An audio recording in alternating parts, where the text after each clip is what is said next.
Hello বন্ধুরা, welcome to দুর্গাপাঁচালি। দেখতেই পাচ্ছ মেট্রো স্টেশনে দাঁড়িয়ে আছি। মেট্রোতে করে নাচতে নাচতে দক্ষিণেশ্বর পৌঁছে গেলাম। স্কাই ওয়াক দিয়ে এবারে হেঁটে হেঁটে যাচ্ছি।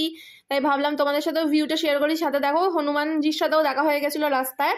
তো দক্ষিণেশ্বরে ঢুকে গেছি, সূর্যটা একদম তখন ডুববে ডুববে, তাই খুব সুন্দর ভিউ আসছিল। তো আমরা প্রথমে ভাবলাম বেলুড় মঠ যাবো, তাই জন্য ফেরিঘাটের দিকে চলে গেলাম। দক্ষিণেশ্বরে ঢোকার আগে বাঁ হাতে যে মা ভবতারিণী ফেরিঘাট আছে, ওখান থেকে তোমরা 11 টাকার টিকিট কেটে পার হেড হচ্ছে হলো নাচতে নাচতে এই যে ফেরিঘাট থেকে ফেরিতে চড়ে চলে যেতে পারবে বেলুড় মঠ। তো আমরা এখন যাচ্ছি, এই যে পাশেই ব্রিজ দেখা যাচ্ছে, দারুণ ছিল ভিউটা। আর এই সুন্দর গঙ্গার ভিউ আর হাওয়া খেতে খেতে আর দূরে দেখতে পাবে বেলুড় মঠ। এই সব এনজয় করতে করতে কখন বেলুড় মঠ পৌঁছে যাবে বুঝতেই পারবে না। আমি তো জাস্ট ফিদা হয়ে গেছি ভিউটায়। পৌঁছে গেছি বেলুড় মঠ, ভেতরে তো ক্যামেরা করা যাবে না, তাই বাইরে থেকে দেখিয়ে দিলাম। আর খুব সুন্দর ফুল লাগিয়েছিল, আর আমি একটু তাই ক্যাট মেরে কটা ফটো তুলছিলাম। আর এখানে স্বামী বিবেকানন্দর মন্দির, মা শারদার মন্দির, আর একজন